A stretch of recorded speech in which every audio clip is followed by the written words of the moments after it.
Thank you. Can you hear me now? Yes, Thumbs yes, up yes. if you can. Wonderful. Thank you. Thank you so much, Kevin, for such great accolades and praises. I'm humbled and honored to have this opportunity to share with you something that I've always loved to talk about. And I always talk about it.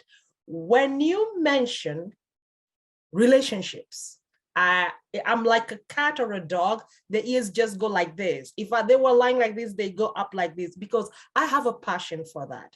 I love talking about relationships. Why? Because you and I are byproducts of relationships, whether they are good or bad. We are still products of that. And it doesn't necessarily mean that because you came from a bad relationship, you are going to be a bad person. Sometimes the worst of relationships make out and grow out the best from each one of us. We learn from the bad to become better so we don't repeat.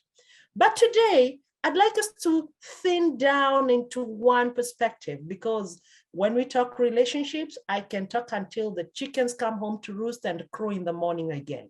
I'll try my best to become a very disciplined person, and I'm putting my classic timer on, courtesy of my husband. It's 30 minutes, and I'll try my best to be the best timekeeper and still give you value. I hope I'm able to share, Kevin.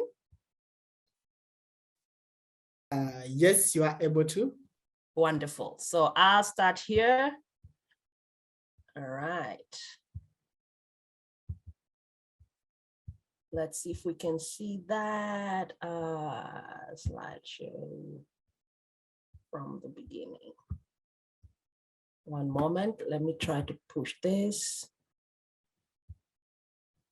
All right, move this thing here. Sometimes technology comes with its own stuff.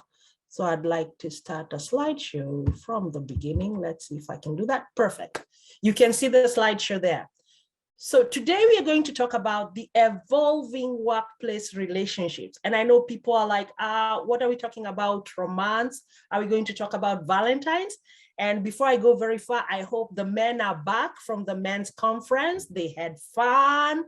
They bamboozled themselves away from the roses and the wines and the chocolate demands of the ladies. And welcome back. We are here to talk now more soberly about what affects our future. Now, as we continue, workplace relationships have evolved.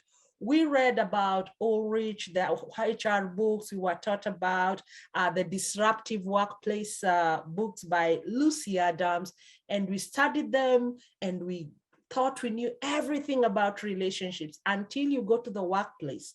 Then you realize those books are just textbook stories. The generations are changing, the dynamics are changing, people are changing, and everything about relationships is changing. So let's look at how we are going to do that. And we have a few goals. I only have 3 goals that by the end of this 30 to 35 minutes of our sharing, you will be able to learn a few things. The first one is the different types of relationships that will help you grow your business. There are so many. I know we have family, romantic, sexual, as people say, acquaintance, and what we call happenstance relationship. You meet people by a chance, they help you and they move on in their lives. We are going to look at what these different types of relationships are and how they can make you grow your business. We'll also look at how to cultivate the skills. We can learn these skills to develop the relevant relationships for our business.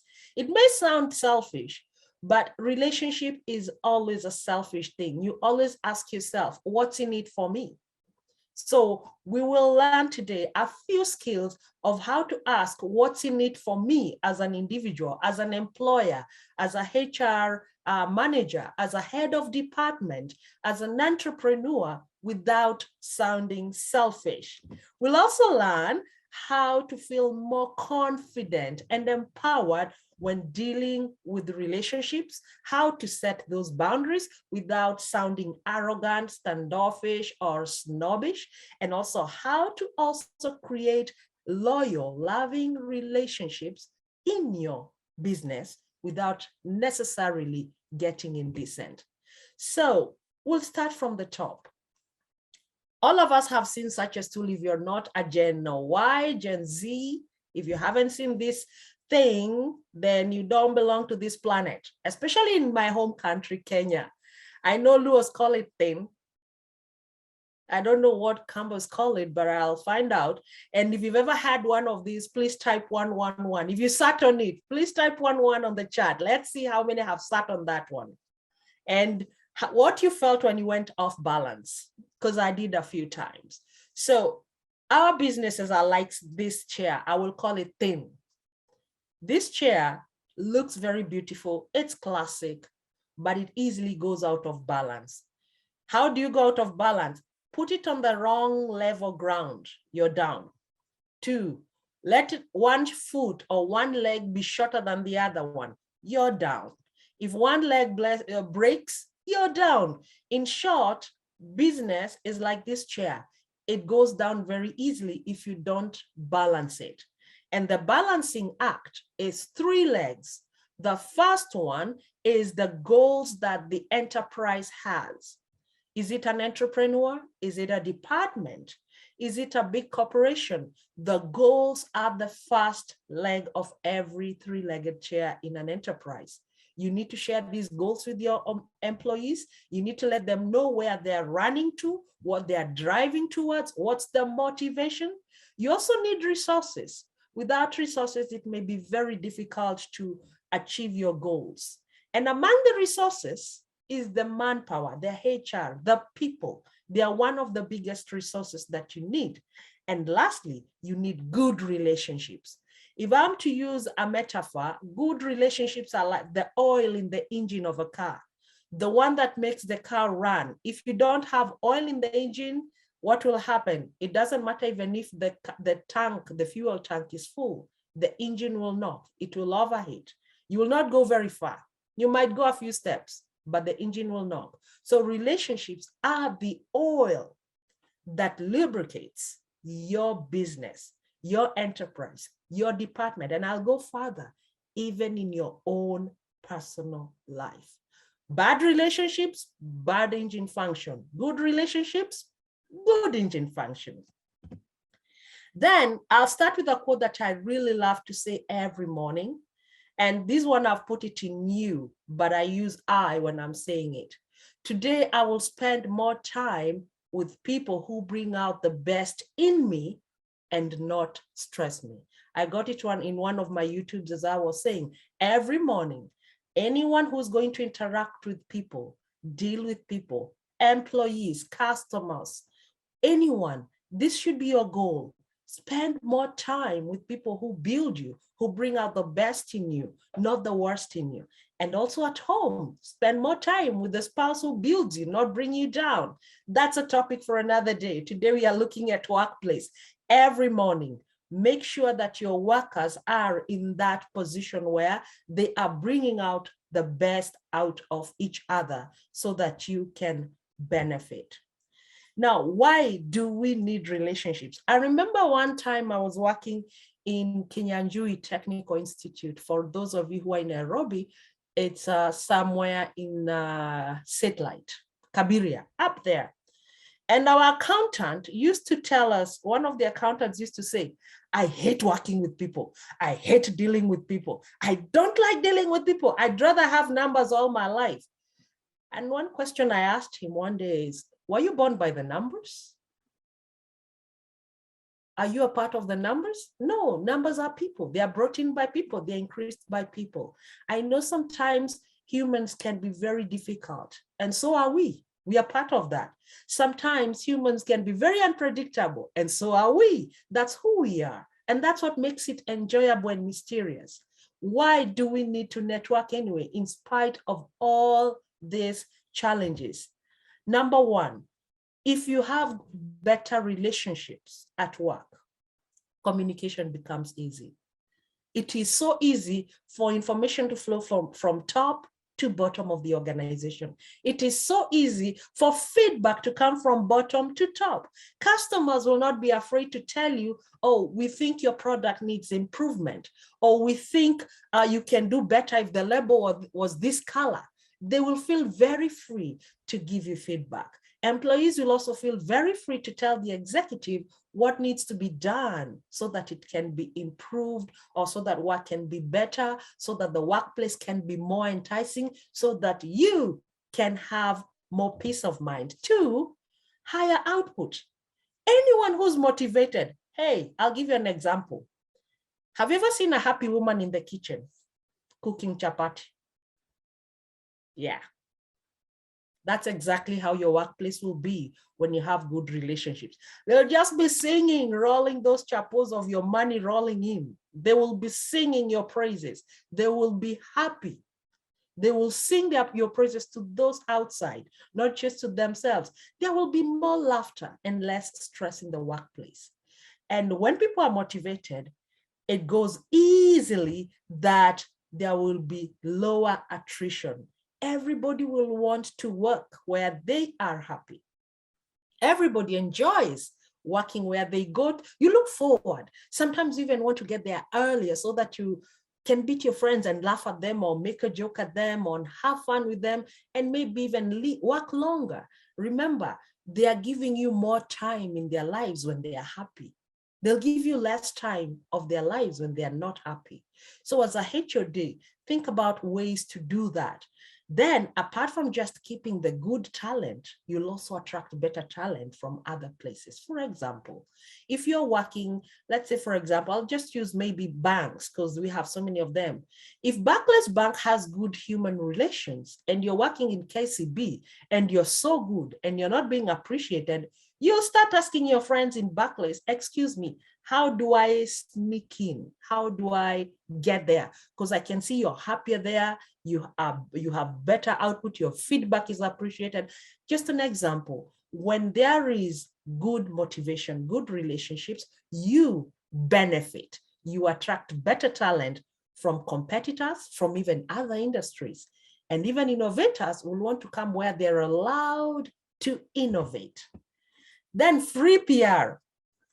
When your employees go to the pub, when they go to the church, when they go to the hospital, everywhere they go, they will be yapping your good praises. Our company does this. Oh, your company does that? Sorry sana. Poleni, lakini si tuko poa, kwetu tuko sawa. And people will want to know why this company is doing very well. You will have less conflicts with even the public, because the PR precedes the business. When you have good relationships, your workers become your PROs. Easy, very easy. Then customer satisfaction. Like I said, customers will find it very easy to give you feedback. I know all of us sometimes call offices and you get so pissed off by the person on the other side of the line because they sound like they just woke up or they just came out of a conflict. And when you talk, the first person you talk to on phone is the first face of that company. And when they're motivated, they will not go like, hello, how can I help you? Hi. It will be different. It will be, hi, you're talking to ABC company. This is so-and-so speaking. How may I help you today? Different energy. Why? Because these people are happy, they're excited, they're motivated, and the energy oozes to the customer. The customer will come back again and again. Maybe not just because you have the best products in the market or you're the cheapest, but because they get good customer care. And lastly, but not the least, there are so many advantages. More profits. When customers stay, more customers come, there's motivation, workers work longer, you have free PR, it automatically translates to good money, profits, less wastages, lower HR recruitment costs, and you spend even less time in HR training because the same teams, as we'll talk about relationships, will be eager to even grow by themselves. You don't have to push them to seminars, to workshops, to go work. They'll be looking for them and growing. The sense and the idea of competitiveness becomes an integral part of the relationship there. and promotions will be easier to do. Why do we need them? That's why we need good relationships, because with that good relationships, all these attributes will be hard earned. There's a university of Queen's University of Charlotte that did a random survey on employees and employers and their satisfaction. This is a cut and paste. The survey said that 39 or 40% of people believed that there's not enough collaboration in the workplace. Why isn't there enough collaboration? Because the relationships do not work very well. There is no good communication. People don't relate well, therefore they don't collaborate. 50% of millennials prefer to use social media to use in the workplace. They'd rather have their workplace on Instagram, Twitter, Facebook, not even so much. The millennials are not even there. They're in the IG, Twitter, Snapchats and all.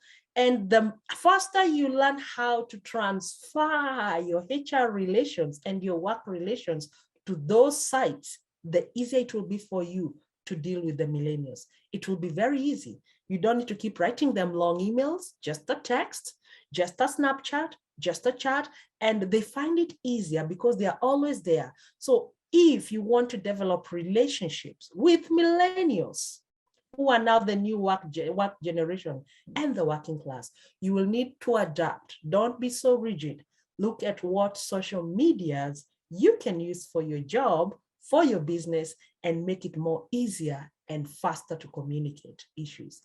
Then 97% of executives and employees believed that teamwork and collaboration is important, but only a few of them say that it is applied. 97 is almost 100%. How do you create teamwork?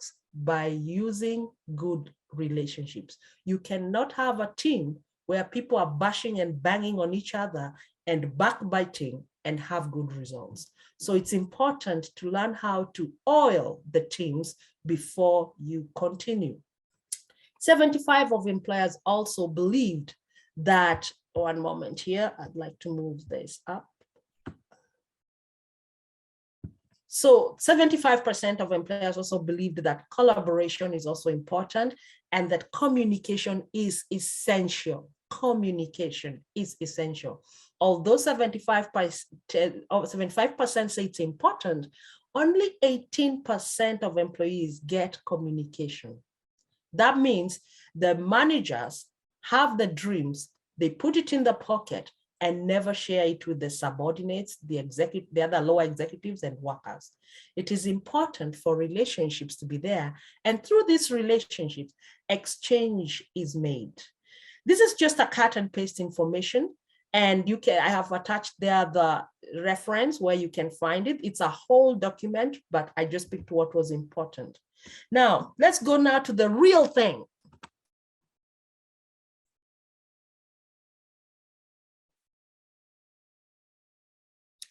GFRs. There are two types of relationships in any place. It's either a GFR or a DFR. Growth-focused relationships or destruction-focused relationships. It's up to you now as a head of department, as an employee, to do your own self-analysis and ask yourself, am I in a GFR, growth-focused relationship? And this also applies to your marriage, to your dating, to your friendships, to the whole of your life. This is not just business. Think, what relationships am I in? Are they growing me or are they bringing me down? Are they focused on bringing me up or destroying me? Are they focused on making me a better person, a better wife, a better worker, a better colleague, or the contrary? Is it making me a better parent or the contrary? And all these relationships are inevitable. No man is an island. You cannot live in an island and say, well, I'll create my own circle of an island and put sharks around me or clippers or mouse traps and nobody comes to talk to me. No, you always have to have GFR. You always have to have people around you that build it. And Let me tell you something very special about this. Most of the people we love, we think they are GFRs until you get in. But how do you know whether they are GFRs or not? Let's find out as we continue. We have two types also in business: the GFR, teamwork, and supervisory. I know that in Kenya, we are very good in workshops, seminars, and all the conferences. We are so good at having all this. But do they deliver what the goal of an organization is? If I only take a HOD, a head of department only, to a conference, does he come back and charismatically transfer the same information to those under him? Or does he put the information in a flash disk and guard it with his life? Huh? Na unirudishie your flash disk, usipoteze, hiyo ni future yangu, ndio nitatumia for the next promotion. Or do you come and call people around you, maybe have a cup of tea, even informally, and tell them, well, I went to this conference in Mombasa, like a friend of ours here is, and you say, okay, now listen, we may not have time in the real time in the office, but skizeni, this is what I want us to do. I'm going to share what I had. The punchlines are these: A, B, C, D. And because we want to get ahead, this is what we need to do. And what we call that kind of a leader who goes out, gets information, brings it back, and shares it with his workers. That is a charismatic leader. Someone who has that love and passion, not just for his work, but even for those he works with, because he wants to see them grow, do better. He's focused on relationships, or she is focused on seeing better results. That is a charismatic leader, and that's in the teamwork. We also have mentor and mentee. When do we use these mentors? They're usually quasi-formal, not very formal. When you go to a place, you're hired in a new job, there's always this one guy or lady anaambia, hey John, huyu ni new employee wetu anaitwa Helen, mpeleke around, muonyeshe nini anatakikana afanye, mfunze basics. That is now your mentor in that new workplace. It's quasi-formal. It's not someone you knew before. You've just met them, and they teach you on a few things, including the formal and informal and the gossip. They'll also get that there.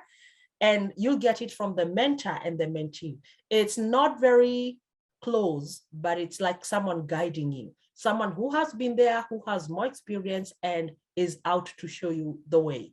Then we have the coach and the coachee, which is slightly more formal, and usually you need to hire the coach to help you. Most executives go for executive coaches who help them take a 3D relationship view of who they are, what they're about, and where they want to be.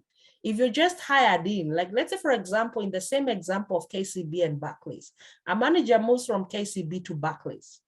He comes with KCB culture, boom, bumps it in Barclays. Then he starts having clashes. Number, that's not how we do it here. Usilete hiyo KCB yako hapa, don't bring it here. This is not how we do it. You have to learn our threads. What does he do? He hires a coach who helps him see where he was, where he is going, why he's going there, and what relationships he needs to start cementing, developing, growing, and initiating. Don't come with the chest out and say, well, I was a manager here and I have this. No, you need to come down and learn the new culture in the new place, get a good executive coach, and he will or she will teach you how to adapt, how to bring out your dream into the new place and manifest it. Then we have BFFs, best friends for life. Kuna wale, those colleagues who have to go out together, go for lunch together, go home together, spend the weekend together. Their kids are friends. You almost want to tell them, okay, it stops there. Don't go too far. You need to have those friends. They're very good for the workplace because BFFs also tend to have very good cohesiveness. They tend to be very good team workers. They tend to be very good sharers. And if you want a work done by two, those are the best people to go for. The BFFs will work together. And if they're competitive, you can be sure you have two candidates for the next promotion. So BFFs should be encouraged if they are available. Then we also have work spouse. I know people are like, here it comes, work spouse. Okay. No, it's not about the ring. It's not the one you put the ring on it. I'll talk about the ring on it later. A work spouse is a colleague who you are intimate in terms of sharing information with. When you go to a coach, you're formal. When you go to a mentor, you're quasi-formal. When you're with your BFF, it's more like being on the same level. But when you have a work spouse, this is the person you distress on. You know that time when we talk about boss and the boss has ranted on you and you're so mad and you feel like you want to break all glasses? The first person you go to is your work spouse and you unleash it 360, no censoring. You swear, you say everything you want to say, you slaughter and mutilate your boss, and your spouse just listens. And they listen. All those words uncensored. You don't need to be formal. You emotionally empty yourself to your work spouse. And once your work spouse has listened, he or she may either give you a suggestion or tell you, like my husband tells me sometimes, because he is my spouse and my work spouse, he tells me, it shall pass. The steam will come down.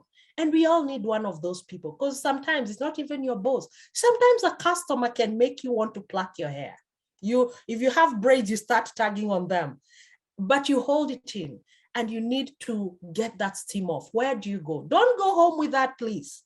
Ladies and gentlemen, don't go with that pressure home, because guess who will get it? Your wife, who does not understand why you're angry, or your husband, who wonders what he did to have such a moody lady today, or your children who have not done their homework in time and they don't know why mom is knocking their heads now. Don't take it home.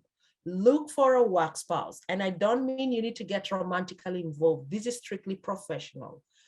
If you get one, fine. If you don't, it's okay. You can always go to your mentor. But eventually, usually, almost 98% of the time, there's that one colleague you can unleash on. And I see BBC, see while you tell something, and then unagundua imeenda, you hear it in the third block of the streets and people are talking, oh, so that's the one who was saying that. No, it's someone who has integrity. They take it in, listen to you, and help you gain back your sanity. That's your work spouse.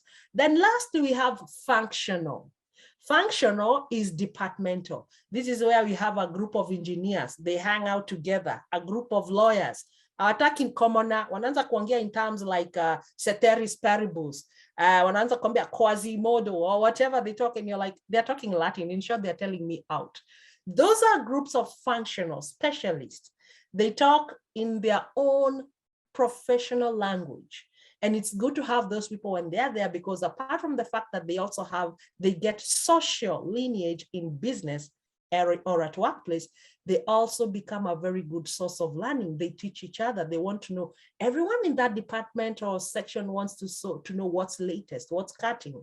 So encourage people in each department to have their informal, functional relationships. They help. Look at doctors. Doctors have other doctors who they call when they have a serious or a weird case they can't understand. They'll easily call, even in the middle of an emergency. Hey, I have this case here. What do I do with it? This patient, or they don't say patient, usually they call it a case. This case is like this, like this. The other person says, oh, I read about it yesterday. It happened in this place, and this is what happens. So functional is an easy firefighting relationship. When there's trouble in that department, watazima moto. They don't need to call, oh, let's wait for the boss. Atatuambia kesho. That's bad. When they can do it themselves, it's good for you as a CEO, as a HOD, as a supervisor, as an entrepreneur. When you have workers teaching, solving, motivating themselves without you necessarily being there. Then we go to supervisory. This is the old school. So yeah, military, cop. Nikisema unakohoa, nikisimama unaruka, you know, those ones. They're not bad. Even though we have talked about functional ones and they are more quasi-warm, we also still need order, even in the house.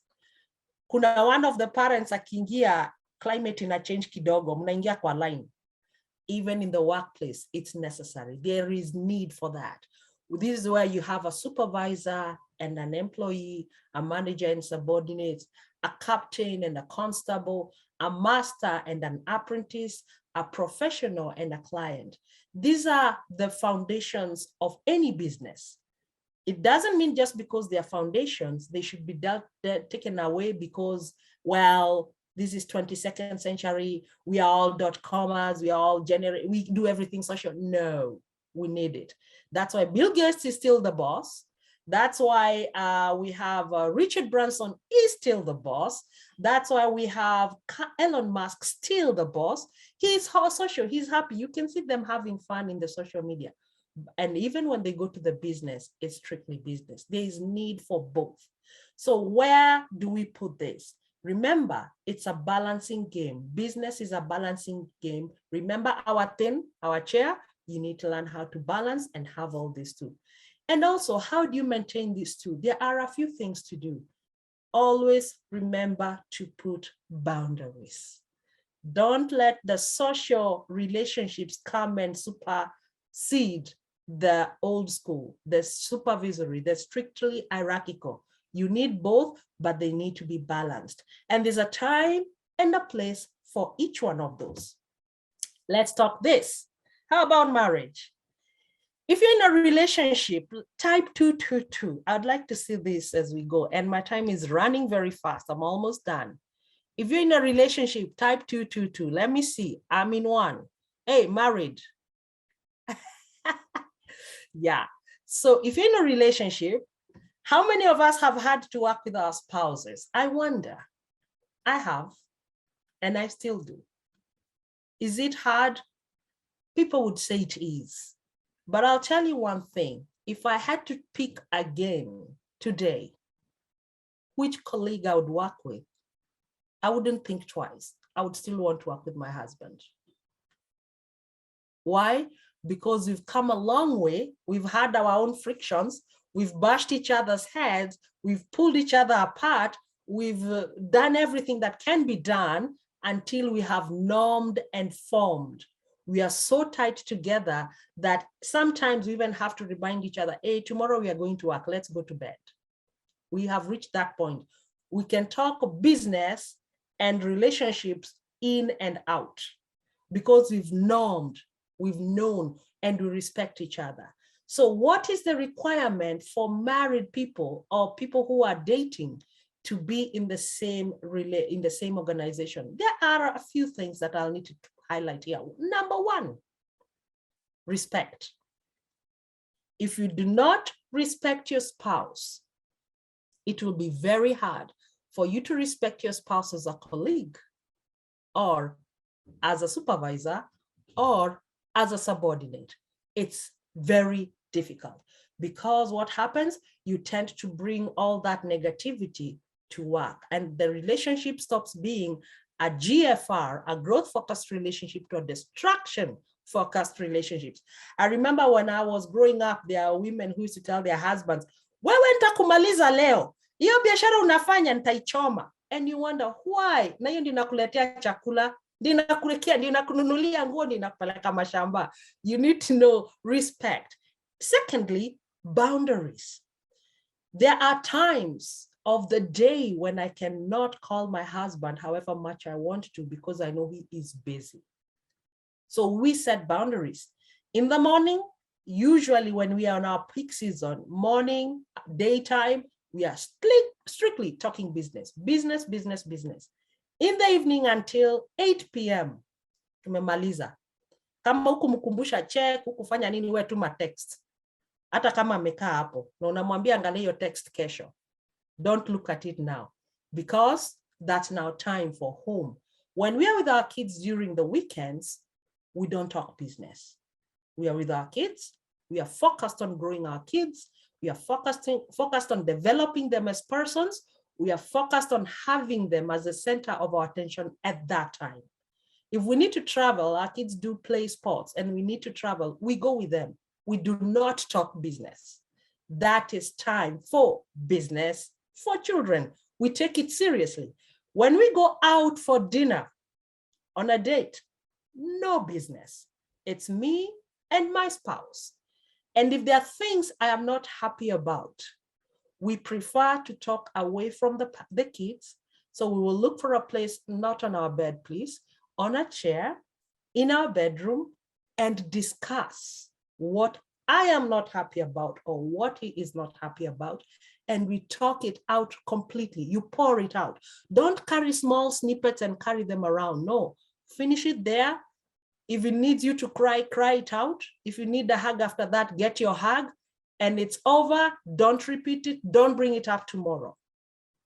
So that is about relationships. Yes, there's place for romance in the workplace. And remember, as a female, and this is something we are never told, a feminine energy is very good in the workplace. And the masculine energy is also very good in the workplace. Remember, when you're a lady, don't try to be masculine. You're already powerful as you are. Be a powerful female. And there is that energy that you portray. Love, care, understanding, passive aggressive with wisdom. Men come with structure, order, power, organization, visionary. And sometimes even if the woman is visionary and your spouse is there, it's good to share with him and let him carry it because they are the stronger orderly like in terms of power, mental structure and all that. We have our own energy that we are given, just like the Chinese say yin and yang. Don't try to be a masculine feminine. You will contradict yourself. Male, don't try to be feminine or caring if you're not made for that. So bring those two energies together so that you can have balanced energy as couples. My husband is very structural, very orderly, very time conscious. Trust me, I'm not time conscious, but I'm very caring. So workers tend to come to me when they want to complain or they will ask dissatisfied with the boss. And I'll tell them, yeah, I'll talk to him this evening. And of course, I'll be like, whatever. That's my husband. So we have our own balancing thing. So it is possible to have romance in the workplace. And as I go to finish, let me go to the next slide. It's sort of stuck now for some reason.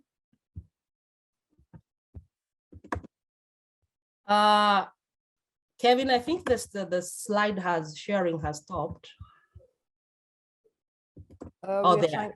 Okay. Oh, it's going now. Okay. So how do we develop profitable relationships? Teamwork is number one. I'll be very quick here because time has gone.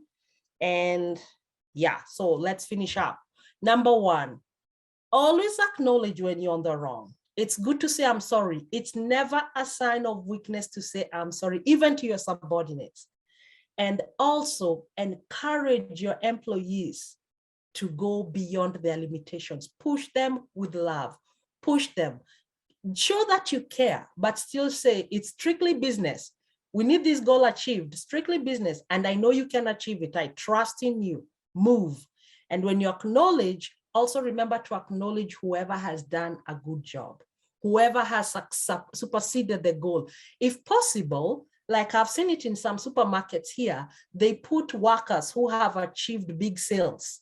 They put a picture, how long they've worked, and their percentage sales goals for the month. You put that for everyone to see. Why? That boosts their morale, and whoever has not gone on that board will want to go there. So you're encouraging competitively loving relationship. It's competitive, but we're also loving each other here. We are encouraging people to grow, we are acknowledging, but when you're reprimanding an employee, do not do it in public. Call them to your office, talk to them in private. When you're acknowledging them, do it in public. That's how it goes. Secondly, list your goals publicly. Let there be a vision board in your office where your workers will know what their mission is when they enter that door. And marry your goals with theirs. Ask them, why are you here? What are your potentials? Why do you want to be here? Why do you want to work with us? Does it match with what we have? Think about it. If it doesn't work with you or you don't feel like you fit in, happily release them and bless them. Don't hold on to workers just because you need workers. List your goals, share them, and marry them with the executive, with the workers. 3, be aware and be mindfulness. When an employee is seeking to talk to you as an executive, listen mindfully. Don't take a pen wakati anaongea ndoko and you're writing, or you're on a phone, or you're writing something. If possible, move from your chair, go sit on a lounge. That's why some executive offices have lounges. Sit across each other and listen. Don't listen to pass time. Listen to hear and understand what is being said. Listen to the voice, the tone, the interjections, and everything. Let them understand that you sincerely are mindful of what they're sharing. And that way they'll be more encouraged to share their souls, their dreams. They'll even bring you things you never heard from competing companies. Yeah, I had this, and you listen. If possible, if you can write it down, if you need to write it down, please do, and ask permission. Do I write it down? Do we need to share this with the public? Do we need to share it with the department? It's important you do that. Also, set boundaries. Intimacy can be a building thing and a breaking thing. Avoid extramarital relationships. They never end well. Never. Wealth will go down with that energy. Prosperity goes down with that energy. Your marriage life might also go down with that energy. You might end up losing what you've taken so long building. If you really need to have such things, don't bring them in the business. And I'd encourage you, if you have a vision and a dream, let that be your passion. Don't indulge in other sideshows. There will be too many funnels taking your energy out, and you'll end up losing your focus. So set boundaries, even with your colleagues. You're not the one who necessarily does the advances, but colleagues can, subordinates do. I have seen it. Colleagues say, lazima nishike huyu boss leo, lazima nishike huyu boss hii wiki, huyu ndiye ananilipia rent hii wiki. Do not encourage that kind of energy, because although you might think it attractive or it's good for your masculine or feminine energy, it's destructive to the other team workers. And don't think if you do it secretly, they will not know. We always know. The person who's hunting you will be the first one to talk about it to the public. Then also communicate and mindfully listening. That one we've also talked. Clearly share your goals every day, not every month, every day. When people walk through the door, let them know what is bringing them there, not for just idling around. And also talk. This is mindful listening we've shared about. Lastly, develop a beautiful culture around yourself, a positive culture where you trust your employees. When you give them work, they understand, they know, they are responsible. And also when they give you stuff, orders for you to buy them, you buy. When they ask you to ask questions about something, you ask. Let there be mutual respect. Let there be no swearings, insulting, backbiting. Let there be good respect. And this culture starts always from top bottom, not top bottom up. It starts from the executive and goes down. It should be a culture of inclusivity. It's not a place where men talk negatively about women and women insult the men, or this tribe against that tribe, this race against that race. No, it should be all inclusive. See your worker as a worker. See your employees as resources, as minerals, as people, as things you need in your life to survive in that business. And lastly, embrace dynamism. With every changing culture, with every upcoming generation, there is something that will change. We have moved away slowly from three-piece suits and ties to t-shirts and jeans, to ladies wearing trousers. I was one of those people who was crucified for wearing a trouser in the late 90s in an office. So to all these things, where I am now, even people are saying, I'm not a he, I'm not a she, I'm genderless. So those things, don't go telling them, in the name of Jesus, I bind you, go away. No, you need to embrace them. They are human beings. And what you're interested in is not who they think they are as their spirituality. It's their talent you're after. Grow them, and you'll be surprised at how much variety can bring to you. Lastly, if your business is your vehicle, remember, manpower is your engine power. the pistons, the gears, the fans, the generators, and all those things, the exhaust system. Relationship is the fuel that runs in between. It is the grease, it is the fuel, and your commitment as a leader will push them to where you want to go. Thank you. Wow, wow, wow. Remember this being a Valentine month. Our topic today is none other than workplace relationship.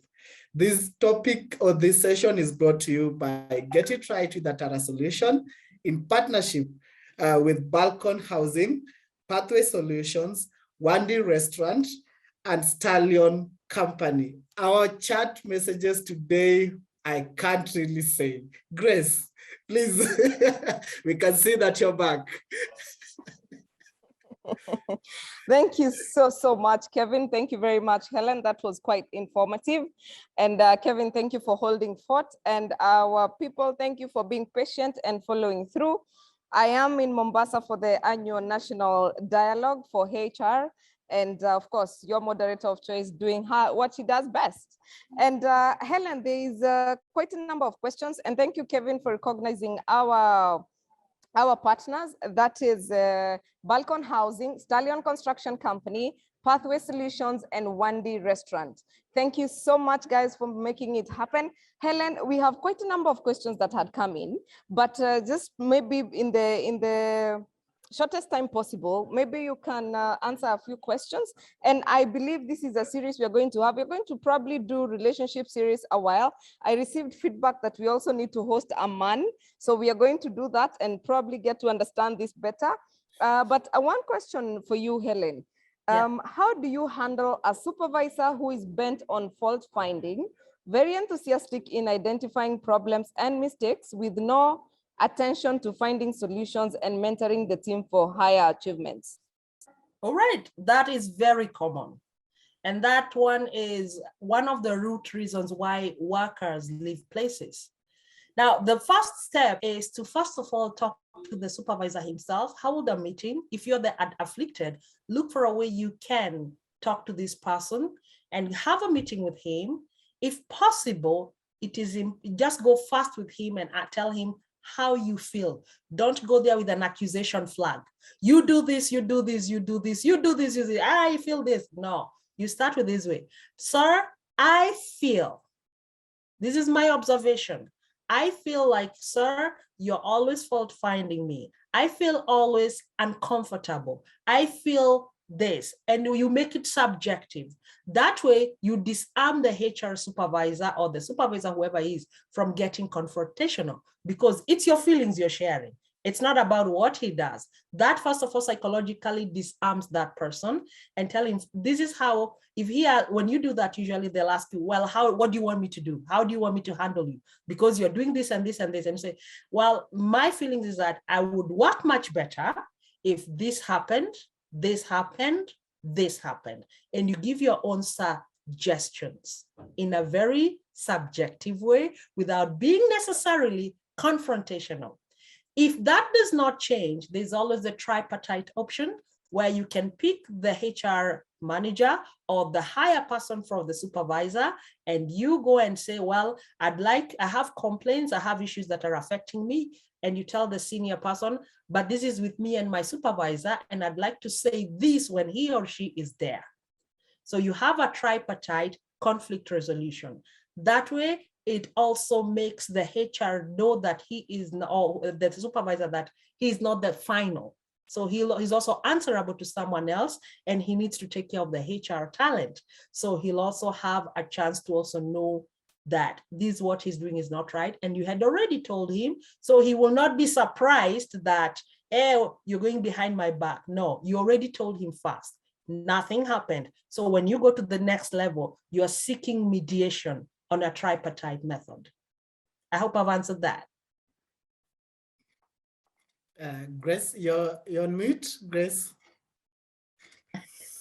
Sorry about that. I think I got excited with that answer, and there's a follow-up question that's coming right up.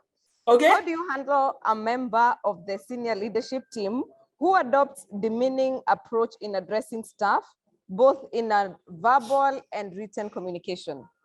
Wow. Yeah, that one, there are people who are not, remember that when you work with people, you have people from all cultures, all cultures.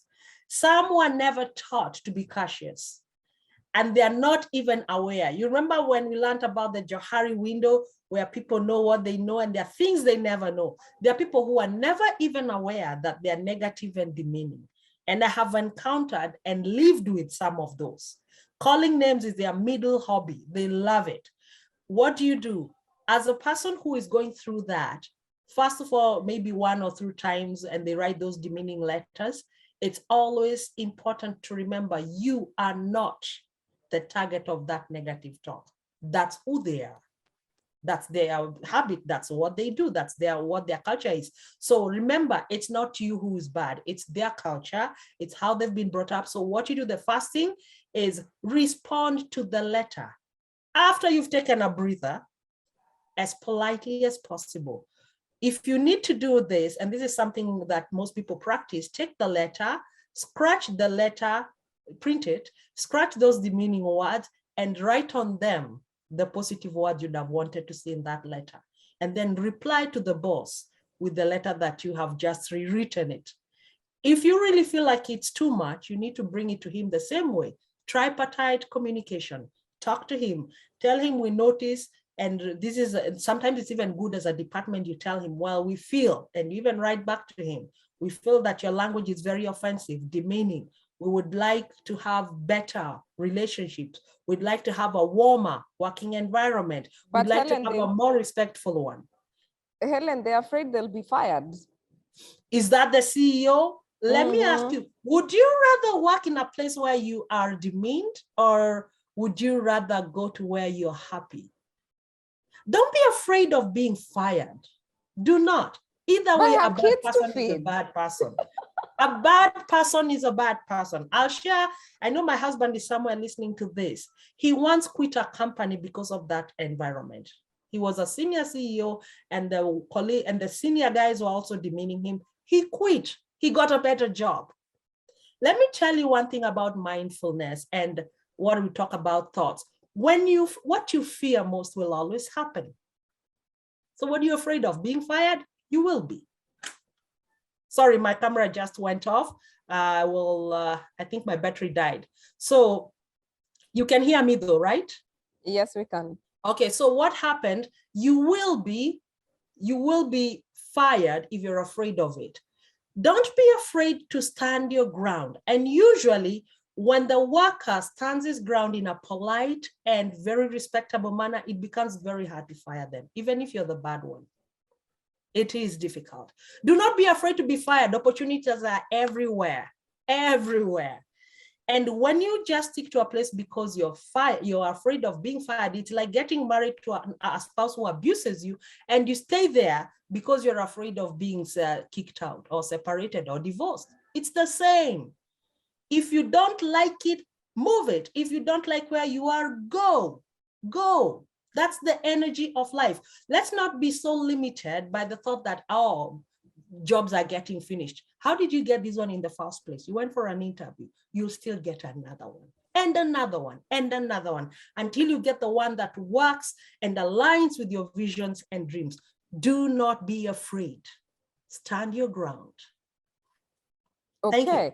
Helen, if we can ask just for another 5 minutes, because there are 2 more questions that I think are important. Okay, go ahead. Switching off to inappropriate relationships in the office. Yeah. A male boss having sexual affair with a spouse of a junior colleague. The boss controls the junior colleague's workload and out of town trips as a way to create opportunities for the affair. What is the implication of this with regards to the law, the labor laws, and how would one address it legally? Wow. Now that's a HR legal issue right from the bat. Off the bat, that is legal.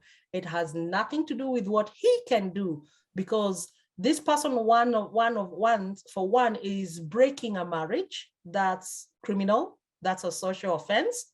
And then he's also taking advantage of his position of power to abuse the worker. So that is 2. That straight goes to the labor laws, and he needs to go and seek redress. First of all, he'll need to know. Never go without telling them. Let them know first. Once they've known that you know, take it to the legal system. It's okay if you're fired. It's perfectly okay, but make sure that you protect what matters most to you.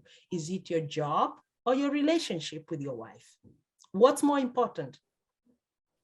So go ahead, go for the legal purpose, defend yourself. You never know. The legal system might favor you, and you never know. Okay, Edward is asking, how do you deal with employees that take fake and true unsolicited information to the boss? Rumor mongering. Yeah. That's what it is. You don't treat them, you ignore them. Okay. Rumors are to be ignored by all executives. Ignore them. Why? Because that is a bad seed. And remember when I said about having visions shared and setting boundaries? Remember your vision. If it's not agreeing with any of those visions and someone is taking bad news, listen to the person. If you're the executive, tell them you've had, call the assailed or the one who has been reported, ask them in private if this is true. And if it is rumors, do not even address it any further. Ignore it. Okay. There's this thing. Okay, I have a friend of mine who is almost getting depressed because of poor workplace relationships. She has colleagues that are alienating her on, obviously in Kenya, there's tribal grounds. There's the fact that she seems to be given more assignments, like she's, teacher's pet, or rather the bosses, yeah. And for them, because, okay, the colleagues have made a pact with the boss's assistant, so they get to have information before the information is discharged to everyone. So they all are always getting the assignments, they're always getting the work, and she's always sidelined. Like she comes in the morning and realizes she doesn't have anything to do because the information was leaked. These guys strategically positioned themselves, and now she's just there. So how would you advise her to deal with this? Wow, that is a very toxic work environment. If she has the boss's support, it doesn't matter what the other people say. All she needs to do is to follow her mission. Work, report to work, do teamwork when she's required, and then let the boss know what's happening, and she should let it know. It should be in writing. Don't put it like a rumor mongering. Put it in writing as to what is happening. If she can gather written evidence or even recorded, she can even record the workers or record the assistant. If she can get that information recorded and put in a very private way, she can put it forward to the supervisor or the higher level and make it very confidential. That's where confidential complaints come in. You can do even what we call without even your name. You don't even need to put your name in it. You can put this complaint with the recorded information and pass it on to the boss. And if the organization has an ombudsman, that's where they come in. The guys who talk about corruption and illegal stuff that goes on in the workplace, he or she can pass it on without their name. It's okay to pass on a complaint without your name. It is all right, and it will be addressed.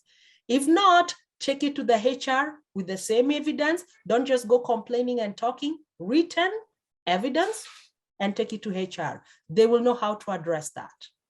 Don't sit down. If she's here, listen, don't sit down and lament and complain and go through depression just because someone or some people out there are out to get you. Do not. Make stronger the pillars that you have. If your boss is your only pillar, make it stronger, cement it, make them know, bring them to your side. I will tell you, this has happened to me personally once I was working in Kenya, but as I made sure the boss is aware, I made sure that I told them what is going on. And I told them I'm not seeking a conflict resolution because I can't put evidence, but I just want her to be aware that it's happening. and I left it at that. So whatever was brought forward or didn't happen, she already had a background information of what was happening. So you take it to your boss, let him know with the evidence and tell them you're not seeking conflict resolution per se. It's just an information and a seeking for protection purposes. Because one person can never win against three. If you take it personally there and start fighting them, I can assure you they'll bash you. They'll plant stuff on you, they'll sabotage you, they'll do everything against you, and make sure that you're out of that job. So you play here, you don't play strong, you play smart. Okay, Helen. Yes. But there's I've seen a continuous question from Edward, but I Yes. know of an organization where the boss loves rumors. He actually goes to seek out the rumors. He'll come and sit Let me see if I can change the camera. Continue. Okay. Yes. And he'll come and solicit information from colleagues. Like he thrives in chaos, you know, when the employees are not getting along and all these things. So how do you support these employees? Because most of them are always crying, yeah? Yeah. Of course, it's a toxic environment, but is he the CEO? The question yes, is, the CEO and director. Question number one, as an employee, what are your desires and goals? It comes back to you. What do you want in life? Where do you see yourself in 3-4 years from there? Do you want to see yourself in a hospital with a heart attack or a stroke because someone stressed you? And as soon as you get to the hospital, they replace you? Do you want to be a person who's popping drugs because of hypertension, because you're afraid of being fired or quitting? And then just because of that, you end up putting your family in jeopardy and bills just because you are afraid? That's not the way it should be. That's what then comes back to you. What are your goals? What are your desires? And like I said, there's a song that's called Raise a Little Hell. There's a song like that. If you don't like it, change it. If you don't like where you are, move. Don't be in a toxic environment and hope to blossom. You will not, for sure. You will not. If you're in a place where the boss loves rumor mongering, that's his culture, that's his passion, that's what he likes to do. Don't hang around that environment. It's not for you, good for you as an employee. It's not good for your family. It's not even good for your future growth. Move. Move. Don't be afraid. You know, one thing in Kenya, tunasema kazi hakuna, kazi hakuna, kazi hakuna. But watu wanaandikwa, watu wanakufa, watu wanaretire, watu wanalala hosi, watu wanaanza biashara zao. Why do you have to stick to a place when the whole world is waiting for you with eagerness and love? Don't stay there. And I'll tell you from my own testimony, when you move, you open doors.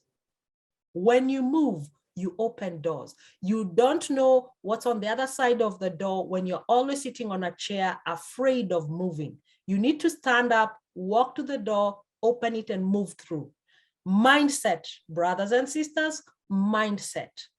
Do not be afraid to say, no, I've had it, I'm going. This is not, my goals and passions are not aligning with this CEO's goals and passions.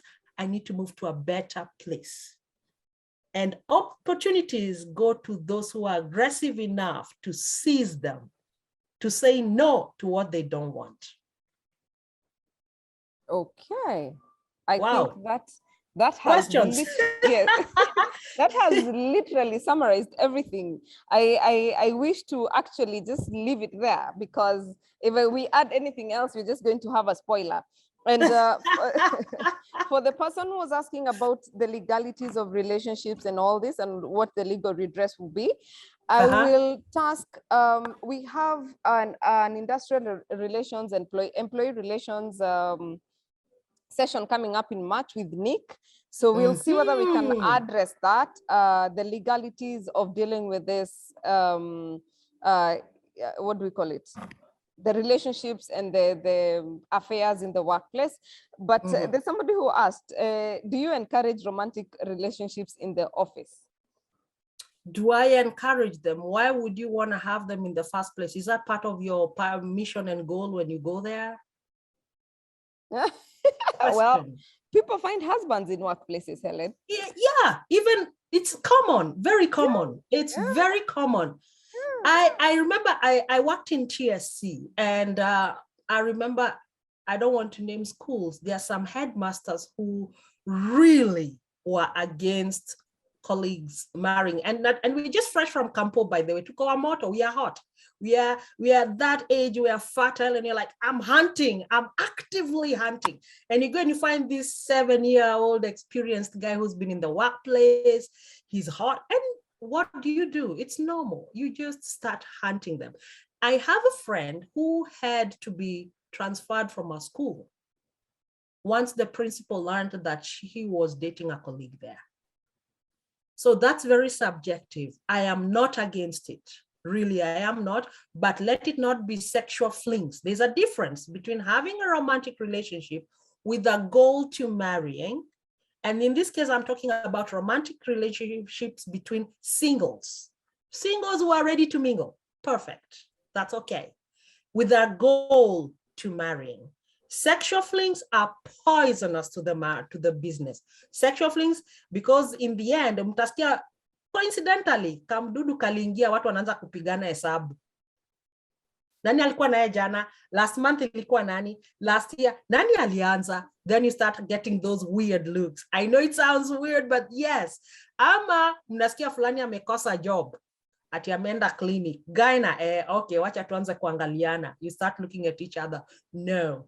If it is on a serious relationship, I highly, and as a relationships coach, I would encourage serious romantic relationships, because they, like I said, once you create your boundaries, you respect each other, there's nothing as beautiful as having people who are lovers working together. They have such chemistry like no other.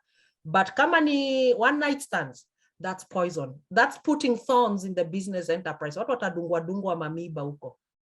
Not mimba, miba, thorns. Okay. All right, Helen, she is the author of It Takes Two to Tango. You guys need to find that book. It Takes Two to Tango.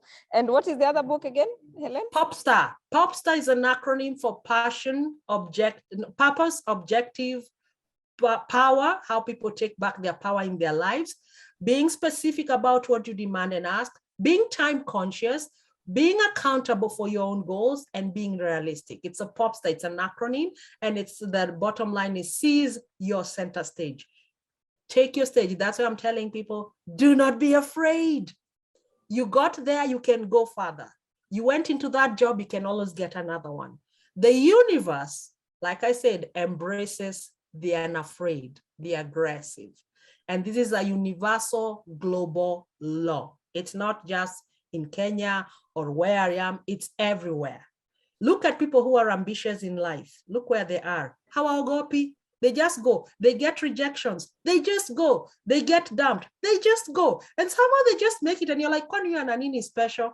One thing, they're not afraid. Thank you. Thank you so much, Helen. Asante Thank sana. you, Grace. Allow me to recognize the presence of our sign language interpreter. I'm sure she's learning and she enjoys this session as well. Catherine, thank you very much for being here. And I realized that we have Paul Mugambi. Paul Mugambi is blind. He actually says he's the blind man who is an innovator. So I've seen his comment, and thank you very much, Paul, for making the time to be here. Alice is saying HR family also needs to improve our relationship between ourselves. We are our own enemies, unhealthy relationships and backstabbing, speaking from experience. Alice, thank you for that comment. So allow me to just say this webinar is brought to you by Atara Solutions in partnership with Balcon Housing, Stallion Construction Company, Pathway Solutions, and Wandi Restaurant. Pathway Solutions is bringing to you learning programs on their LMS. LMS is Learning Management System, and we have partnered with them. We'll be making an announcement soon on what and how you can take part, but we already have the courses. If you're interested, you can drop me an email and we'll share with you the courses. We're just figuring out the costing and everything. But other than that, You are really welcome. Thank you very much, Pathway Solutions, for your partnership. Thank you, Balcon Housing. Balcon Housing is a real estate and property management company. They've taken us through season 2, and they said even season 3, they're here. If you're looking for a piece of land to invest in, please get in touch with Balcon Housing. And then Stallion Construction Company, it's a construction firm. If you're looking to build a home or something, or repairs or something like that, but Stallion Construction Company is your people. Then if you're on a road trip to Nanyuki or Nyeri, there is Wandi restaurant on at Ola Kambiti. Ola is a gas station, a petrol station at Kambiti. Kambiti is right after Makuyu. On your way to Nanyuki or Nyeri or Kirinyaga or that side, they have awesome food. Oh my God, their food is delicious. My God. And then they have some ambience. You go and sit there under a tree. There's an umbrella. Enjoy the fresh mango juice. By the way, their mango juice is like they cut the mangoes as you wait. And it takes like 2 minutes. It's delicious. So thank you so much, Helen, for making the time to be with us. I'm glad I reached out. In fact, I was telling my friend, I just wrote her on LinkedIn and she agreed. So thank you so much for making the time. And I hope to host you again another time. We are definitely going to make this a serious match. We will host a man who will tell us from a man's perspective, how do these things work? And then obviously when we are discussing employee relations, we'll try and tackle the legalities of these things in the workplaces. So I guess this is going to be a series. As always, thank you so much, Kevin, for holding fort. Timatara hoe, asante sana. I don't know whether you want to say something. Helen has captured everything. Move from a toxic work environment. That's just it. Thank you. Thank you so much.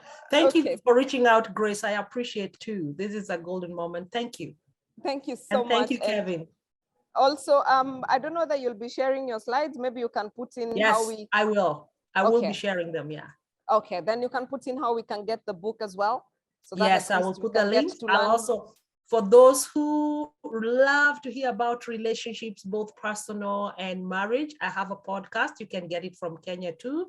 It's Love Unlimited with Helen.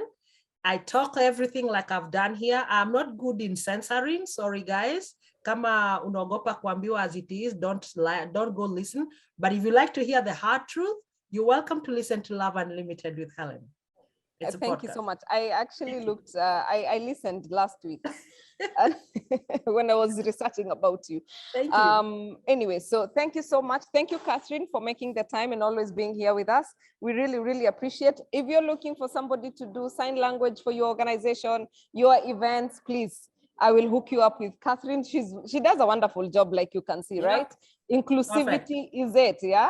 Yeah. All right, so thank you so much. My name is Grace Nzula, your moderator of choice. I am a HR consultant and trainer with Atara Solutions. I am in Mombasa for the annual National HR Dialogue. If you're here, please say hello. If you haven't heard about it, please go to the IHRM Facebook page or social media platforms and you will find more details about it. So thank you so much, Helen. Thank you, Catherine. Thank you, Kevin. Thank you, our audience. Asanteni sana. I hope you're subscribing to our YouTube channel. For those of you who are saying they came in late, we have a YouTube channel. Please subscribe. We'll upload the recording up there. And then...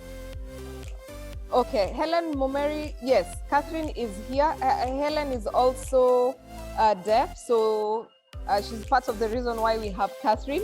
So Catherine, we can link you up so that you can continue talking. She says she's interested. Thank you so much. And asante sana. You guys have a lovely night. I can now go and find my dinner. Helen, let's keep talking. Bon appetit. Thank you. Thank you so much.